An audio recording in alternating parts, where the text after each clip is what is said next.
Welcome to the Weekly Roar, coming live from the Lion's Den, helping new managers become great leaders and awesome bosses.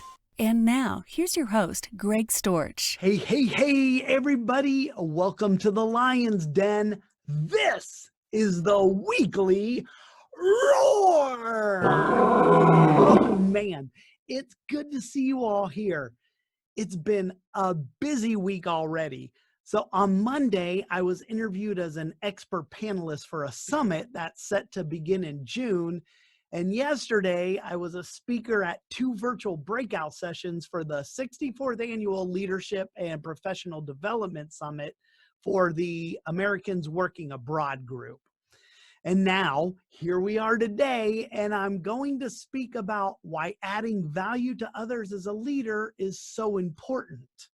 But before we jump into that, I'm Greg Storch. I'm the founder of Lion Enterprise, a leadership development and coaching business where I focus on creating winning work cultures one leader at a time.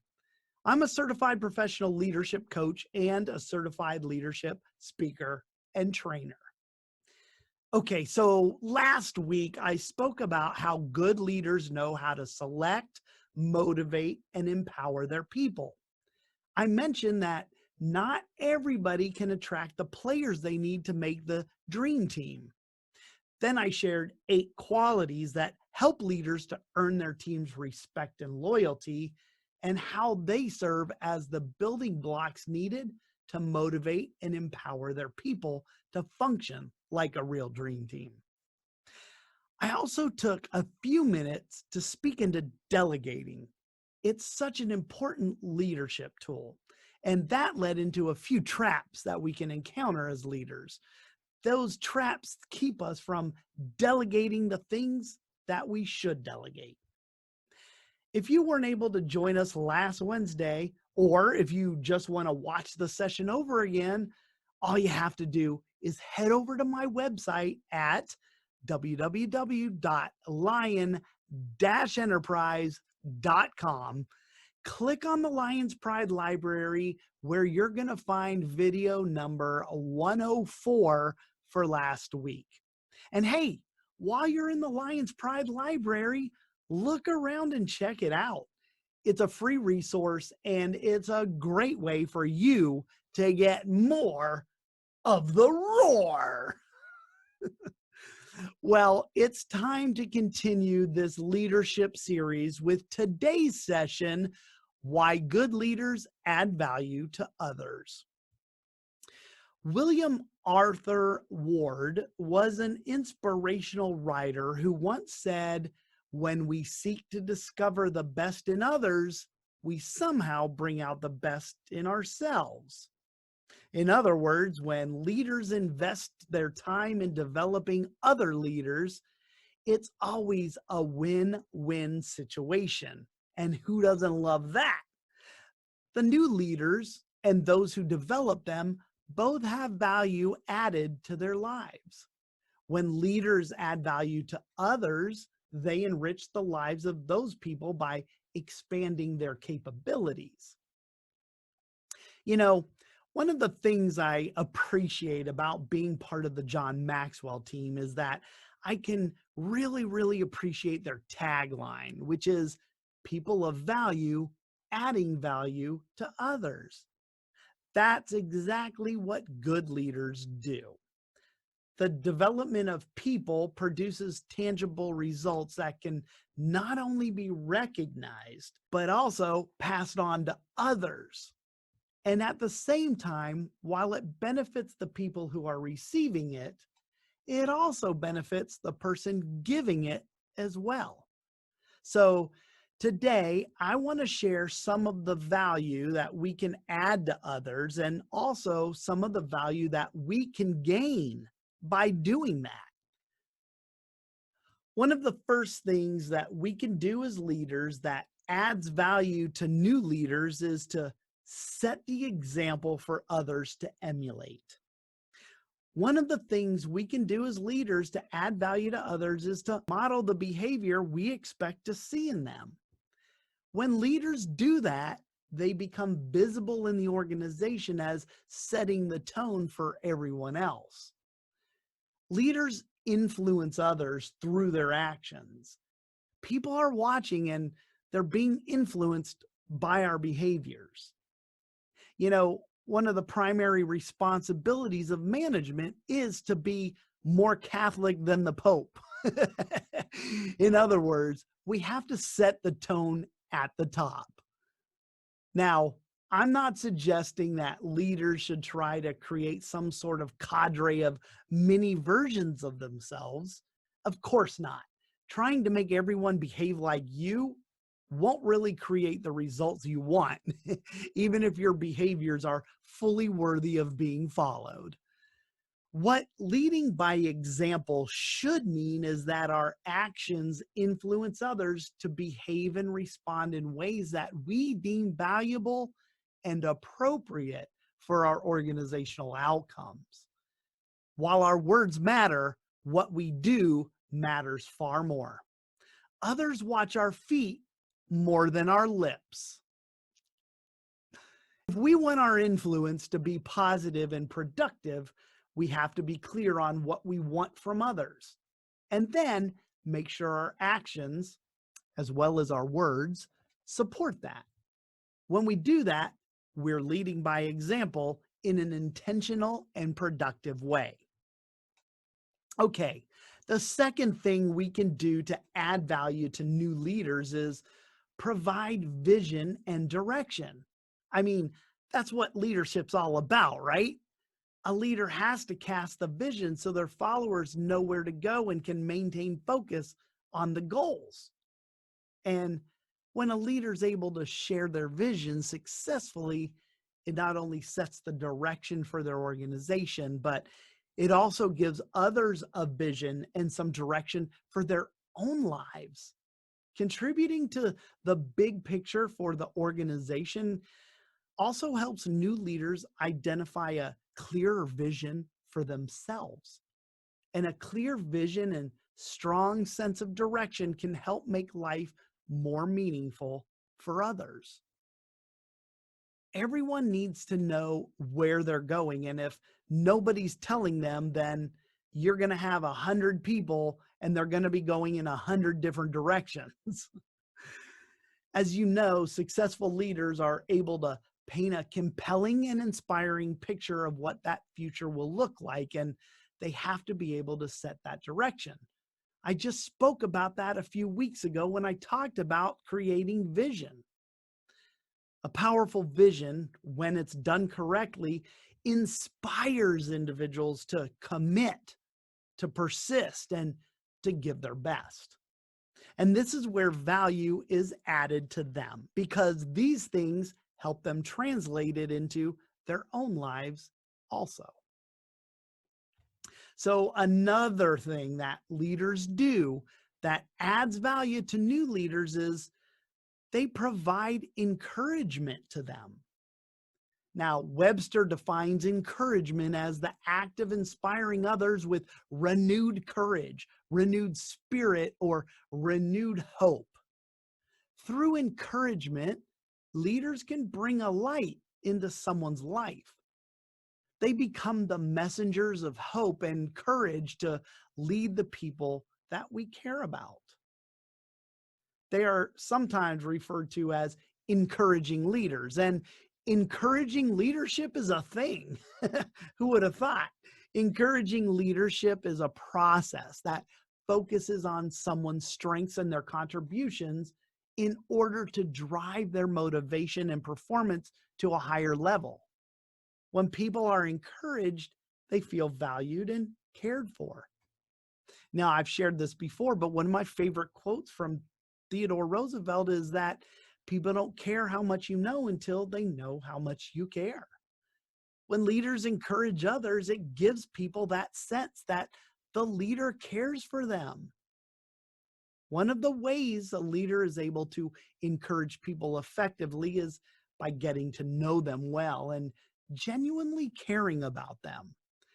Leaders should devote time to getting to know their people and develop relationships with them.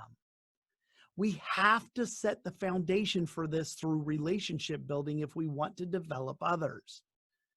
But the good news is that even if all you do is get to know them, love them, and accept them, you'll be adding value to them no matter what. As Zig Ziglar once said, you never know when a moment and a few sincere words can have an impact on a life. Okay, let's keep going with this one. Another thing a leader can do for new leaders is to instill a solid belief in themselves. It's damn near impossible for people to perform consistently in a way that's inconsistent with the way they see themselves, despite their circumstances, whether those are good or bad. When it comes to leadership, what we believe about people is what we get. As leaders, we can help our new leaders with this by simply believing in them, encouraging them, and helping them to succeed. Remember this: when you believe in people and they know you believe in them, they will always rise to meet that belief. Some of the best leaders are those who lead people to believe in themselves. People believe in themselves when they have a reason to commit to something significant and meaningful. When people believe that they can succeed, they often do that when faced with adversity.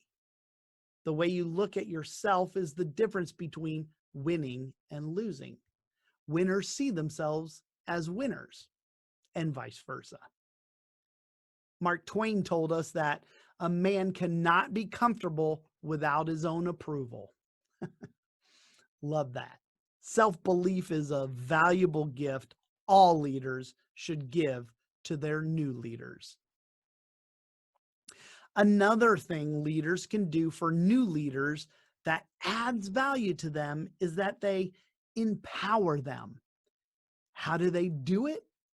They give them opportunity, freedom, and security. Whenever a new leader has those three things, they will feel empowered. Now listen, there's a difference between delegating and empowering. Delegating is assigning a specific task to be performed in a specific way within a specific time frame. We just talked about delegation last week.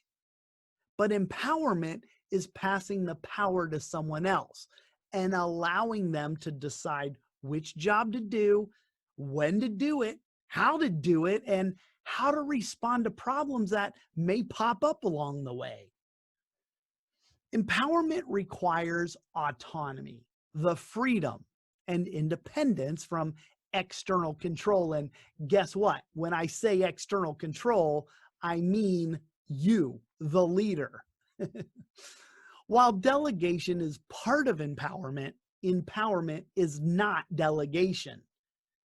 Empowerment can be accomplished in 3 steps that are probably easier said than done, but here they are anyway. First, delegate the job. Just tell them the ultimate result that you expect. And then second, give them autonomy. Give them the authority to accomplish the ultimate result in their own way without being a helicopter leader. And then third, just stay away. Remember, you can't give autonomy and then take it back. Once given, you have to be diligent to let it stay given. Empowerment also demonstrates that you have good listening skills and that you care about the input of everyone on your team. When you empower your team, you motivate them to row together and you increase the overall success of your mission. Empowering builds confidence in their capacity to execute your collective mission and goals. It establishes essential trust in the organization and it creates the secondary level of leadership necessary when you're not present for key decisions. Now, I shared a story with you about Phyllis Furr on the contract when we were working together in DC, and how I pulled her into my office and she started to learn all the finances, and they were complex finances on that contract. One day while I was out of the office, Phyllis had to make a decision when I was not present. And when I came back to the office, Phyllis told me what she had done and what the decision was that she had made. And it was the exact same decision that I would have made. Nothing instills more trust than when someone feels empowered. So when a leader can provide an opportunity to someone to do something new, the freedom to accomplish it using their own creativity, and the security of knowing that their boss has their back, even if things don't go as planned, then they have set the stage to make that person feel empowered. And that can be extremely valuable. In the long run, empowerment should be a part of every leader's toolkit. It strengthens everyone in the organization. It keeps the company on the path to success, and it builds one of the most important elements on any team: trust. Trust from the leader to lead, and trust between everyone on the team. Empowerment invests in people, and that's why empowering is a value-added activity for leaders. So there are the 5 things leaders can do for their new leaders that add value to that new leader. They set the example for others to emulate. They provide vision and direction. They encourage self-belief. They provide encouragement, and they empower others. But the really cool thing about adding value to others is that it's a two-way street. Leaders gain value at the same time they're giving it away. I know, it's mind-blowing, right? One of the things you'll experience as a leader who adds value to others is that one of the greatest rewards you'll get from it is that it comes back to you multiplied. So let's talk about some of the value that you may see coming back to you as a leader of value who adds value to leaders. One of the more obvious ones is probably loyalty. When you add value to others, what you receive in return is a strong sense of loyalty from those you lead. Loyalty comes from the people not only receiving value, but also their strong belief in the organization's mission and their own commitment to the team.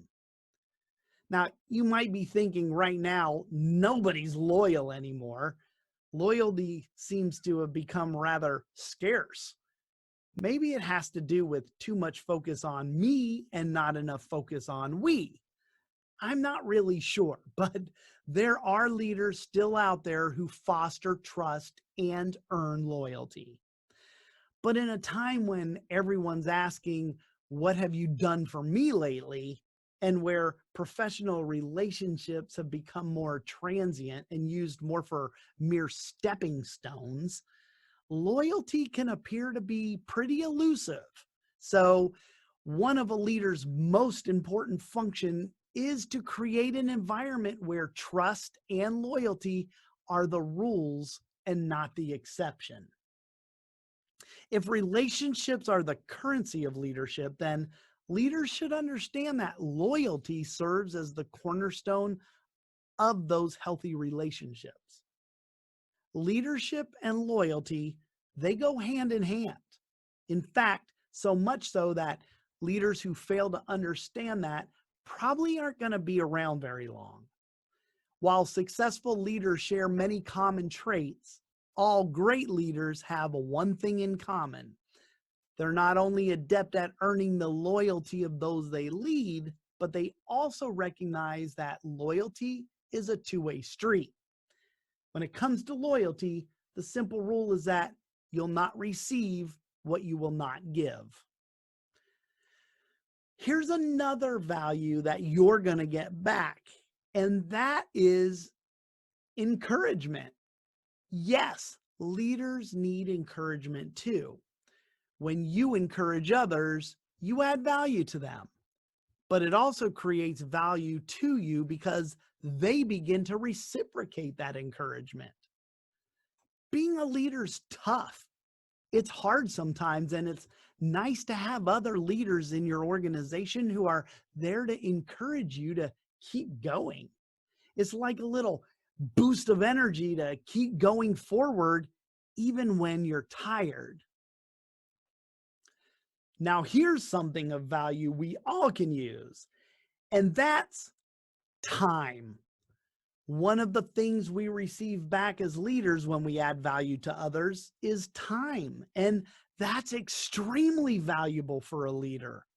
When we invest our own time in developing others into leaders so that they can become skilled and effective leaders themselves, we can count on them to take care of a lot of things for us. And of course, when we have people like that, people we can effectively delegate things to, it frees up more time for us to do the things that only we can do, the things that shouldn't and can't be delegated. Now, I already spoke about managing our priorities and how we shouldn't allow the urgent to overshadow the important stuff. Well, when you receive the gift of more time, you can avoid constantly reacting to all the urgent matters and focus on what's really most important. Hey, here's another really good one. One of the things of value we receive back from adding value to others is the attraction of others like them. Attracting new people of high quality is how organizations continue to thrive and grow. Now, earlier in this series, I spoke about the importance for other leaders to raise leaders.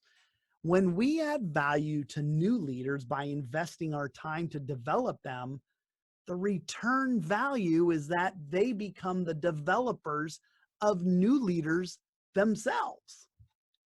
It's hard for leaders to devote a lot of time to identify and recruit new leaders. So having others to do that for them, again, allows them to focus on what's most important to the organization.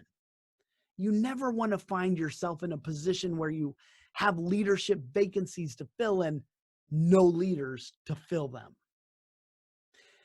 And of course, I'd be remiss if I did not include influence on this list. Increased influence is another thing of value that we receive when we add value to others. Developing new leaders will help leaders increase their influence, and it gets multiplied. The leaders we raise assume our influence due to their proximity to us, and therefore our reach widens and our influence increases. As a leader grows and expands their organization, having others to help increase their influence is a value they will welcome with open arms. As you've heard, raising leaders is life-changing for everyone involved. Both developed leaders and the people who developed them received help from others to be where they're at today. It's through the process of raising leaders where both the new leaders and the ones raising them have value added to their lives. It's a two-way street. It's one way we can give and receive at the same time. All right, everyone, there you have it. That's the 9th episode in my latest series, How to Raise a Leader. Now, you're probably not going to believe this, but next week is the last episode before I do my typical series summary recap. Man, these series are going by so quickly.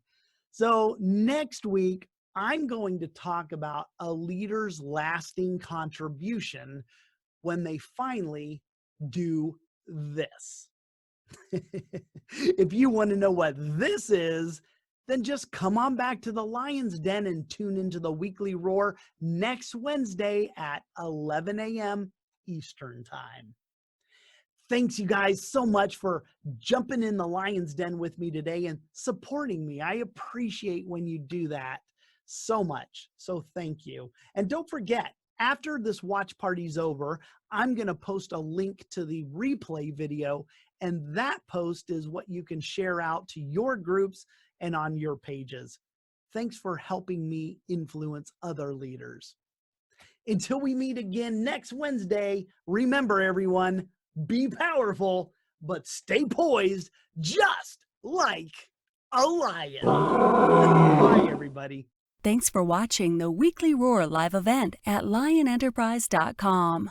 If you enjoyed this video, please tell others to join us each week here in the Lion's Den. Thanks again, and see you next week.